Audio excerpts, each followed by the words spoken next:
Ladies and gentlemen, today is October 30th, 2013, and this is the KNKL show number 115. I'm your host, Kienan Lafferty. This is a show where we normally learn to be better artists, but on Wednesday, it's sort of whatever we want to do, and because we're not having a daily tomorrow, right, because I'm going to be going to a Halloween concert, my favorite band in the world, which is called He Is Legend. Please check them out if you like Southern cool rock, especially their album entitled I Am Hollywood.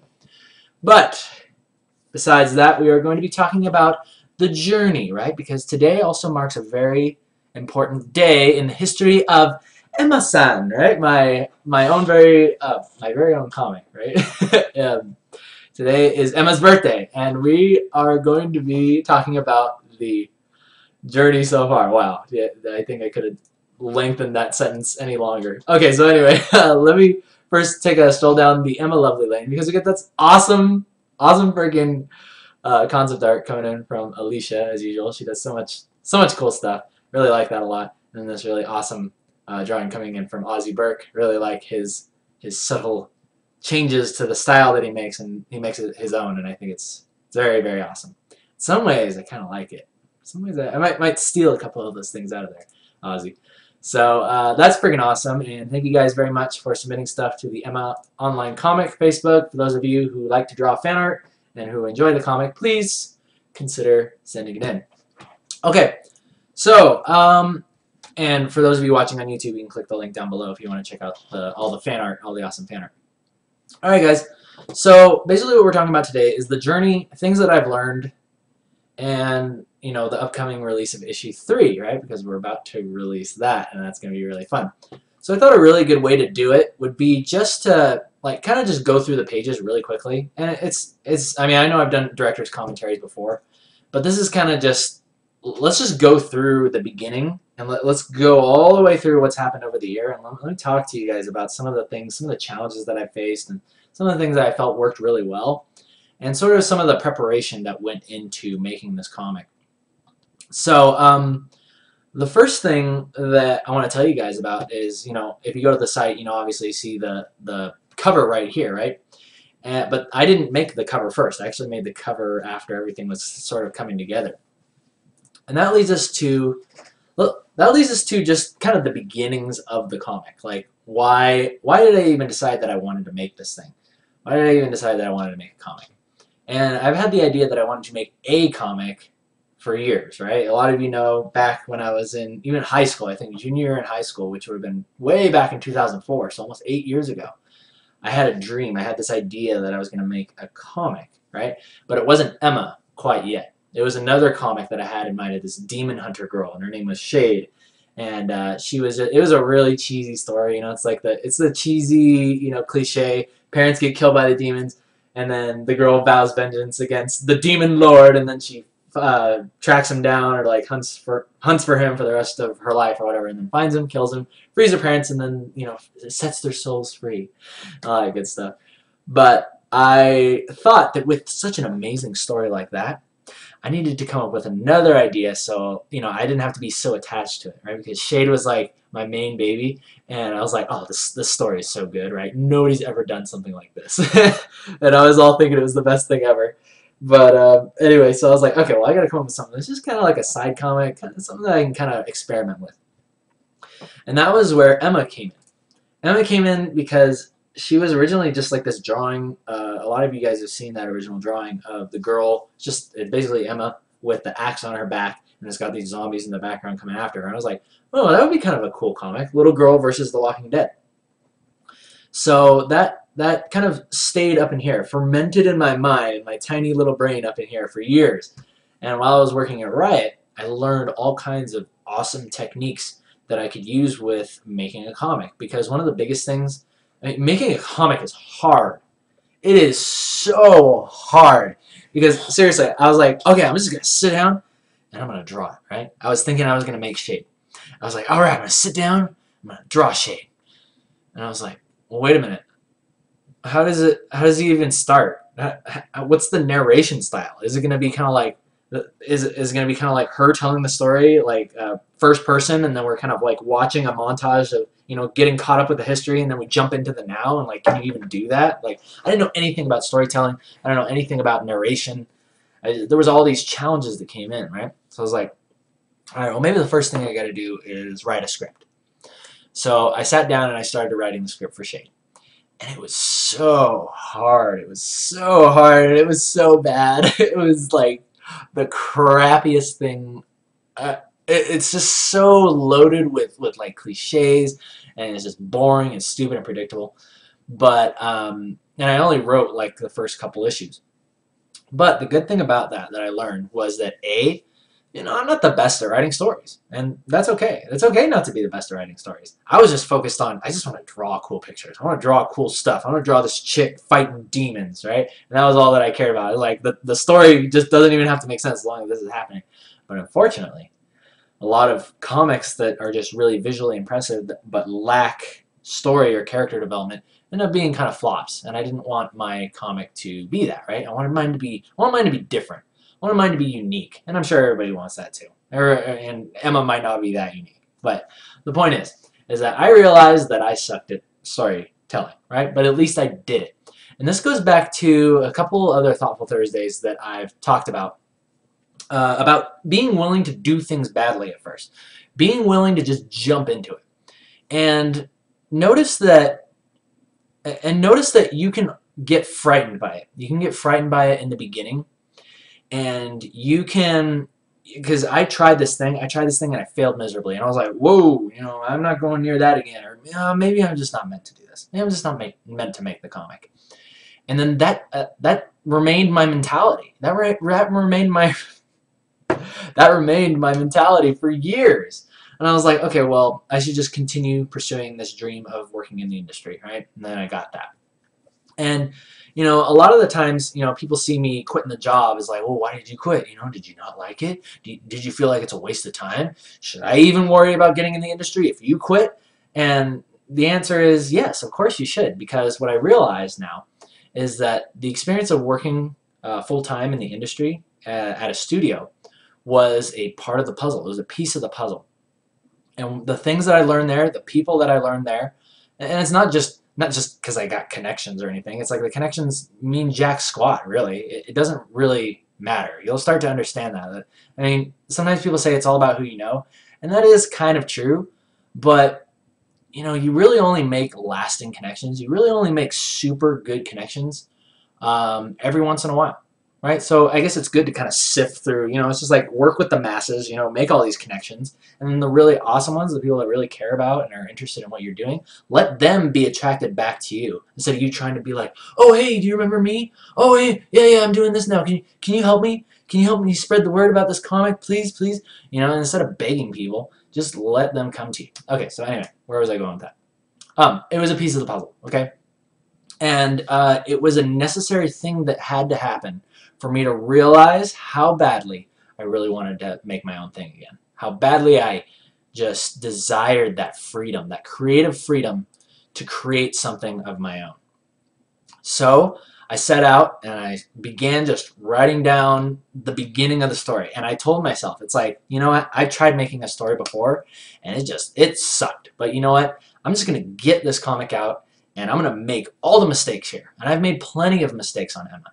And I'm sure that some of you may even notice them. Some of you might not. I don't know. Whatever. It's like, I know that I've made mistakes. I know that I can do things better. And I'm constantly learning. And with the release of issue 3, it's going to be the best one yet because of all the learning that I've done. I look at each new issue I do is like, yes, this is the best one that's come out yet. And, and I still have to tell myself that I am not afraid of this coming out badly. I'm not afraid of the comic straight up sucking, because the reason why is another key mentality that I've learned to adopt while you're doing your own thing is the most important thing about creating a product and doing your own thing is that you like it. You don't want to get into a product, you don't want to create a business because you think, oh man, yeah, you know what I think everybody likes? They like this thing, right? I'm going to make this thing, right? I'm going to make the super screwdriver, right? It helps you set up pink flamingos in the yard, right? Like this giant screwdriver that just turns into a flamingo. I don't know, whatever. It's like, because people love those things. People just love those things. But if you hate it, and you don't like it for yourself, then you're never gonna get anywhere. You're never gonna get anywhere, and it's not gonna be genuine, and people are gonna see right through you, and it's gonna be cheesy, it's gonna be fake, and it's gonna fail. So a key mentality that I had to come up with is I just had to make sure that I liked it. It's like, I don't care if the story is good enough for somebody else. If it's good enough for me, I mean, I'm pretty easily satisfied as far as story goes. I watch zombie movies, and it's like, I don't expect much story out of a zombie movie. I just expect to see some freaking awesome zombie violence, and I don't know, like, it's just zombie violence. I love zombie violence, and that's another interesting point that I wanted to talk to you guys about in this comic, because I was like, yeah, you know what? I want to have this awesome comic and just like have all these awesome action sequences and zombie blood and guts and stuff flying everywhere. But, however, what's very interesting to me is during the time right before I started making this, I did a lot of research kind of looking at other people's comics, and just kind of, I was looking at webcomics in general, so I kind of had a general idea of what I wanted to do. But something really interesting happened. And I was looking at a zombie comic with another similar cartoony style, right? Or it wasn't anime, but it was a cartoony style. And the way that I saw it was he had like these kind of gruesome, like violent scenes in it with red blood, right? And what I noticed, when you couple red blood with like cartoony characters, it looks very strange and very disturbing to me, right? So I was like, And I kind of wanted to, my idea for this comic was like, I kind of want to take the fun of zombies, the fun of The Walking Dead, but all these things that are designed for adults, right, older audiences, and I kind of want to kick the lower age group down a little bit, right? Let's kick that age group down, maybe 5 years or something. So instead of, 16 to, 20, 30-something-year-olds watching Walking Dead, maybe kids that are like 14, 15 can get into this, and it would be something that their parents wouldn't be like, oh, why are you looking at that? That's really violent, In fact, while I was at Comic-Con, I noticed a lot of the kids were very interested in the style, right? They were interested in the style because it's very kid-friendly, it's very cartoony, and kids loved it. And, a lot of people would come up, and I was like, Little Girl versus The Walking Dead, and they're like, oh, is it going to be okay for them to look at? And I was like, well, it does have some violence in it, but as long as they can handle purple zombie blood, the zombie blood's purple. If they can handle that, then I think they'll be okay. And, the parents' reaction was like, oh, yeah, that's totally fine, So I think that just changing the color of the blood of the zombies really helped to kind of just have the fun of violence, but without having it be too gruesome and nasty and disturbing. And I wouldn't have even liked it if I kept the red blood. But and an interesting thing about that, guys, is a lot of these ideas that I had in the beginning, just for what the comic was going to be, and it's like these thoughts would just sort of come to me. And this can kind of be attributed back to when I talk about using the force of the artist. When you're relaxed and you're having fun, and I was talking with my buddy David Ellison. He's the guy that's writing the comic now. He's going to be the writer of issue 3 when that comes out. That will have been written by David, and he's a freaking awesome writer. He's really, really talented, and he's good, and he's just got good ideas. David's the guy that said, hey, let's give Emma boots, right? Because at first I was like, oh, you just gotta have these cute little girl slippers, right? Cute little feet. And he said, no, just give her these big old chunky combat boots. And I was like, oh, yeah, maybe not. But he pushed for it, and we did it. And it's seriously like one of the best. That's what makes Emma unique, really, and iconic is her huge boots. So anyway, let me just make sure the mic is still working. All right, mic is still working. Okay, so anyway, guys. But I want to talk to you guys about just everything that I've said so far. All the good ideas and all the fun that I've had while making this comic has all come from the times when I have been relaxed, when I've not been afraid to fail, when I've been having fun talking with my friends and just enjoying the experience and trusting in myself. And these things are not easy. These things are not easy to do. It's not easy to have fun. It's not easy to relax, right? Because our whole lives we're always conditioned to be like, you know, oh, this thing, you know, you got this project, you got this responsibility, and all these people are going to see it, so it better be good. Better be good. And then you get all stressed out. You're like, oh man, I hope this is good enough. And then you're like second guessing yourself, and then it turns out like crap because you're not using the force of the artist, you're not relaxing, you're not letting your subconscious and trusting in your skill, you know, you're not letting all those things just flow out of you naturally. You're trying to just make sure everybody likes it. You know, oh, I can't take anybody saying bad things about it. Oh, what if somebody doesn't like it? What if somebody says it sucks? Oh no. Oh, then I guess I'm just not meant to be a comic artist. I guess I should just stop making it, right? And these things are very natural. And I know I'm making fun of myself by doing that, but these are things that are happening in my head. These are things that are literally happening in my head as I create this. And as I create anything, it could be even said about the show. Any form of content that you put out there, especially in this day and age where the internet is just so abundant, you put anything out there and the comments just instantly come back to you. The feedback instantly comes back to you. And that's why it's so much harder nowadays than ever to maintain that pure motivation and that just like being yourself. It's so hard to be yourself nowadays because you're so quickly just like casting out the lure and then seeing what people think about it, right? And you're like, oh, okay, and then you change yourself, right? When in actuality, you never actually had to change. You never had to change because what you were doing before, if you liked it, you just need to stick to that. And another interesting mentality that's come up from doing this comic is the release cadence. The release cadence. It's like 10 pages come out, you know, every month and a half, something like 2 months. I mean, I think issue 3 is taking a couple months. And this was something that bothered me too, and I was a little bit afraid of it.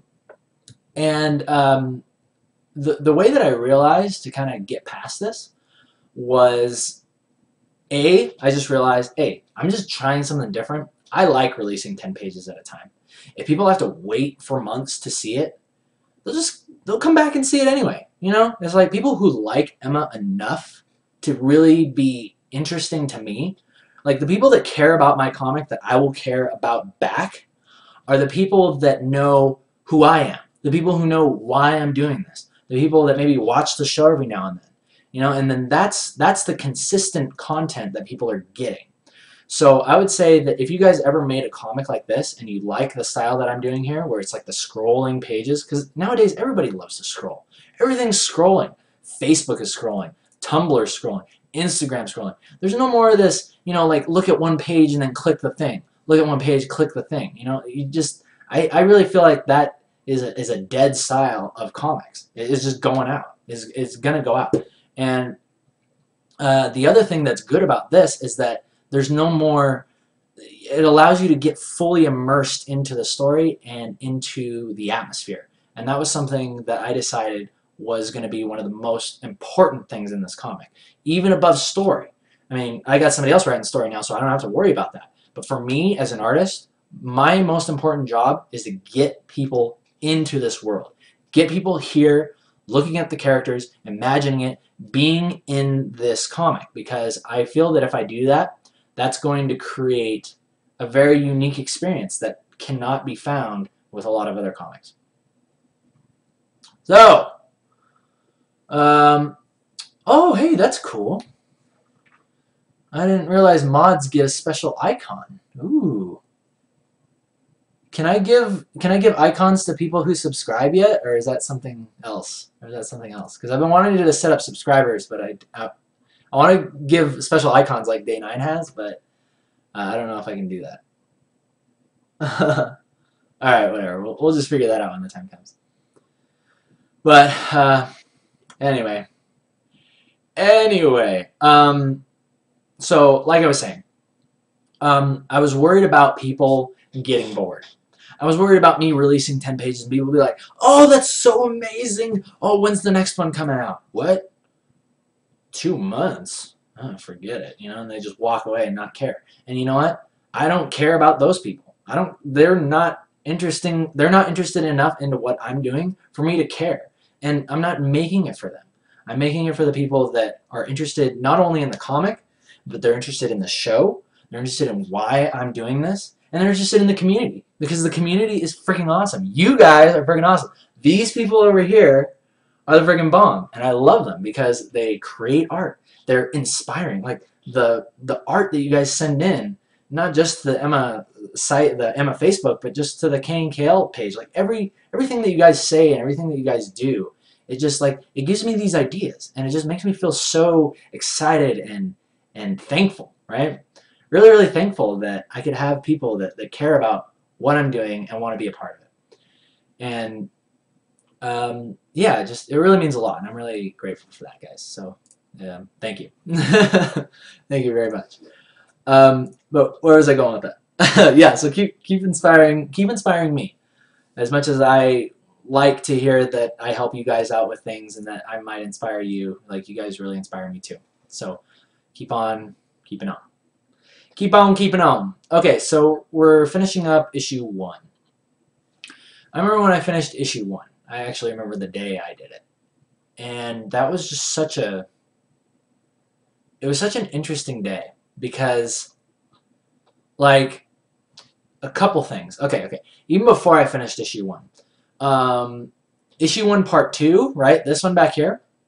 This was the point when I realized that I can actually overwork myself. I can overwork myself to the point where I begin to hate my own project. And I was going because I wanted to get this thing out. Originally, I was only going to release a couple pages, you know, because I was like, oh, well, it's taking too long, you know, just got to give something so people don't go crazy and leave, right? And I was convinced to make more of these pages. But the problem that I realized here was, A, I could have planned for this better. I could have planned my time better so that way I didn't have to rush it at the end. And then B, whenever I rush myself like this and don't take breaks, I quickly start to just hate it. I literally hated my own comic. I was like, I don't want to do this. I don't want to do this. I don't want to make my own business. I have to work like this. I should not have to work like this. There's got to be a better way. If it involves planning ahead, right, so I don't run into this problem, taking proper breaks, which is what I do now, and just taking a step back every now and then, right? And I'm still proud of the work that I did. But again, that was when I realized I will never work like this again. I will never work like this on the comic again because it's not worth it, and it's a problem. It's a problem. If I get to this, it's a problem, and it needs to be avoided. But yeah, I was literally working. I think I woke up at like 8. It was only like 3 days out of the week too. I woke up at like 8 and I worked until like midnight, you know, 3 o'clock, and I was just sitting in my chair all day. Didn't even get up. I mean, I'd get up to like eat and go to the bathroom and stuff, but that's it. You know, I was just like back on it. And sometimes I didn't have to get up to go eat. I was having food brought to me by my good friend Jake. He was helping me out. He was supporting me while I was doing that.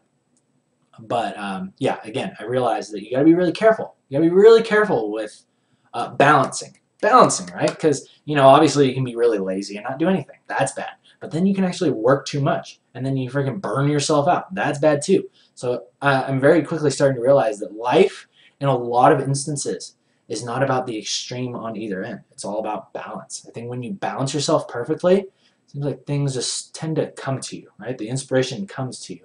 The perfect ideas come to you. And the perfect people come to you too. Love it. I love it. Mwah! We are at 25 minutes. All right, so let's go ahead and jump into issue 2. Jump into issue 2 and a couple things, the challenges and excitement I had with starting issue 2. And once again, the comic cover was set up after I finished issue 2. And well, let's see. I was really, really nervous about starting issue 2 because it's like, oh yeah, I just finished a whole issue. Now we get to do it again, right? And I was like, oh, but that was so much work. Oh man, I don't know if I could do that again. And you know, all these challenges. What if they come up again? You know, but I realized when I jumped into issue 2, it wasn't actually that hard. It wasn't that hard. And this is when I started realizing that, I keep saying realizing, this is when it came to my mind that I need to just get out of my own way. I need to get out of my own way when I'm making this comic, because it's gonna get done. It's gonna get done. I know that I have the skills necessary to create this comic. It is my comic. I get to decide the style. I get to decide exactly what it looks like. So there's no reason for me to, hang on, here it goes. There's no reason for me to worry about whether it's going to come out good or not, because I'm in control. I'm in control of everything that it's going to be and everything that it's supposed to look like. So, yeah, that's just the way it is. Okay, so anyway. Moving on. We got Jimmy here. This is one of our good friends here. He has a special part later on. And this is where we introduce Nico. And I was always excited about introducing the biker gang and Nico and all that stuff. And I was really happy to finally get him into the comic. And as well as Tank. And this kind of goes back to the original story being super simple. The original story was super simple. And I was going to have Nico be kind of like this badass, like, biker kid. He's got all his crap handled, right? He's like super slick and super cool. But then I realized, hey, or I was going to have him be super badass, and then Tank was going to be still above him, right? So he's still going to kind of control him.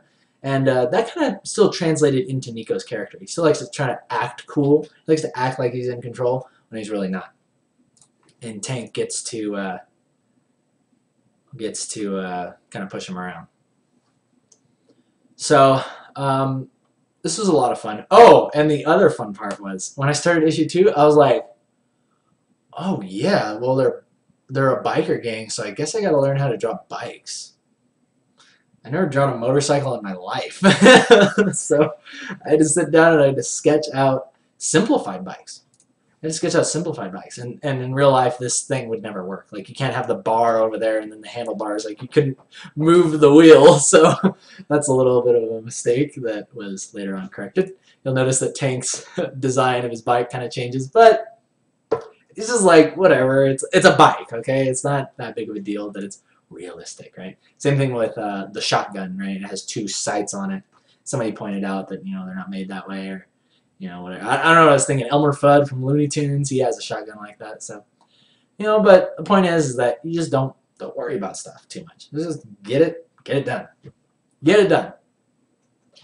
And another thing that I realized in this comic was, I was like, okay, so the first one, we kind of show a little bit of Emma's two-sided thing. She lives in 2 worlds. And I want to really kind of kick that up a notch. I want to make sure that it's really clear what's happening between Nico's and her world. And what's interesting is even after this, I was like, oh, let's make Emma's world like super desaturated, kind of gray, and it has like these film grains going through it. And then I have this panel split. But even with all this stuff going on, some of my friends still didn't pick up on it. Some of my friends still didn't pick up on the dual realities happening. So I was like, oh man, so I really need to kick this up. Like, if I wanted this, I should have made this panel just more prominent. I should have made this thing, like, massive. I should have just taken up the whole page. Should have drawn more attention to it, as opposed to, it's actually one of the smallest panels, right? It just has this little thing going through it, and then a teddy bear, and then kind of the 2 different, color things. And I think what I realized here is that when people are reading comics, they're literally, what takes me an hour to create a panel, and I know everything that's going on within that panel. You have about 1.5 to 2 seconds to convey the message, right? So if something very important is happening here and it can't be seen, like if you just go like straight through it, like 1 second looking at it and then going to the next one, you're not going to know, you're not going to understand, and it's going to be, you're just going to be out of the loop. So that was something I learned that I needed to do. Make sure that I am showing the difference between the 2 worlds. Make sure, guys. It's always really good. It's really good. Okay. Another thing that I noticed was the importance of establishing shots, because I hate establishing shots. I hate them, but I love them. And the reason why is because, okay, so when Nico walks in here, he walks past this zombie, right? And then later on, Emma kind of like tackles Nico into this wall right here. And I was like, oh, okay, well, people will just, that's what this thing was supposed to be. It's like, that's the zombie in front of the camera. And I was like, oh, well, people will remember. They'll know that there's a zombie in there. But When this next part came out, what I should have done is this panel right here should have been a pulled out shot showing the positioning of Emma, Nico, and then the zombie right next to them. Because in the next page right here, a boot comes down from Tank and crushes the zombie head. But we're like, wait, what? Why is that happening? Oh yeah, there was a zombie there. You know, so it's like you got to make sure that you're being consistent and kind of like refreshing the reader's memory. Otherwise, you know, just dividing things between two parts like that is just not gonna work. So, but again, we're learning about all that good stuff. Now, I really enjoyed bringing Clem into this. There was a point where I was actually considering not even including Clem into the comic. Neen. People say Neen. Oh, Neen. Neen is sort of an inside joke, but the reason why is because this one, when it was just in the sketch stage, he says you need to hind, but in the sketch I just put like one word in the bubble, and I just put Neen, so I'd remember, oh, he's saying you need to hind. So yeah, that's what Neen comes from. People just say Neen. You guys are funny. But yeah, there was a point where I was not even considering putting Clem in the comic. Originally, it was pitched by my good friend Jake, and he's like, he should just have this comic relief dude, this funny sidekick that goes with Tank, right? He's the awesome leader, and you need this comic relief guy. And you know, I was like, do we really need that? I don't know. And I think that I got very close to laying out this entire part. And then I looked at it and I was like, there's something missing here. There's just something missing about this part in the comic. And what it was there was nothing really funny happening. There was no comic relief. I mean, yeah, Nico's got the toothbrush jammed in his mouth, but you know, it was like there needed to be something else. And what that something else was a character. We needed another character that was funny, that was silly, that was awesome. And so Clem was put into the comic, for sure. And my friend Colton was over the day when I was putting in the captions, because I kind of added this into the script. I added this into the script that David wrote. And because I just said, there's just something else that needs to go in here. And David agreed, you know, once we kind of sat down and talked about it. So Colton came over here and he's helping me come up with the lines that Clem would say. He's so good at coming up with the lines. And this is so funny because, you know, a lot of people did fan art of Clem being a dentist. That's why he has this fascination with zombie teeth and ripping them out. And see, this is what I'm talking about here, guys. Like, I put these shapes right here to draw your attention. See how you look there? You look there, because normally if I wouldn't have put those there, you'd be like, you wouldn't even look. You wouldn't even see that he's putting that thing into his pocket. You might, but, you know, I wanted people to see that he literally rips this tooth out and collects it, puts it in his pocket. So that's why I put that nice high contrast thing there. So you're like, ooh, what's that? And that's basically it. Like, comics is all about, you literally have to take the reader by the hand and show them. You need to grab their face and show them the sunset, right? You just point their eyes exactly where they need to look and just hold their hand right through it. Every point that is important that needs to be made, you can have subtle things in there too, for sure. But the most important things, the story driving points, those literally need to be in your reader's eyeballs. Okay, so remember that. Alright guys, we've been going for about 35 minutes. We're going to go ahead and open up question catapults as we go into the final part of the comic. So please, any questions you have for me about creating comics or whatever, just please ask me. Ask Emma-san. Ask Emma-san. And let's look at this last part. Okay, so this is part 3. This is another interesting challenge because this part, I looked at the script and everything that needed to happen. And again, this is another instance of we needed to put something else in here. And what I realized was this is a zombie comic. We've only seen one zombie. Where's the rest of them, right? So I was like, okay, we need to show that this is a zombie comic. And because they were going to be going to the gas station where, you know, spoilers, where Jimmy's going to get attacked and then turn into a zombie and get his head caved in. But I was like, we just need to show that this place is just overrun with zombies. Like, there's just hordes of zombies that just wander around this land that they need to watch out for. And this kind of proved 2 points, right? Because you got these thousands of zombies in this big crowd here. and the biker gang just kind of handles them like they're nothing. They got this whole formation thing down. They got this whole process down. There's like these zombies don't even scare them anymore. They just plow right through them, like a field of sunflowers, like a field of 10-foot tall sunflowers. And this is also going to come into play later. This is very much going to come into play later. I wanted the zombies to appear. These zombies, I wanted them to appear as they weren't a threat to the biker gang. And that's probably about all I can say without giving away too much. But also, I wanted to show that the slow zombies, the regular zombies, are just not. They're not a threat to the biker gangs when they're together, right? When they know what they're doing, they got the process down, they're working as a team. They're not a threat. But then later on, just a few panels later, one of the bikers gets attacked by these zombies because he's all alone. And I wanted to show that the zombies are still, they're kind of smart. Like maybe they'll hide or something. Maybe they'll just, maybe they're just there anyway. You didn't hear them. But regardless, just a couple zombies can be very, very deadly, right, to someone who acts foolish, right, who doesn't take the proper precautions, and they can get attacked by, just, I mean, it's 3 zombies, 3 on 1, but still, they're crafty little buggers. You gotta watch out for them. I'm gonna take a couple questions. Captain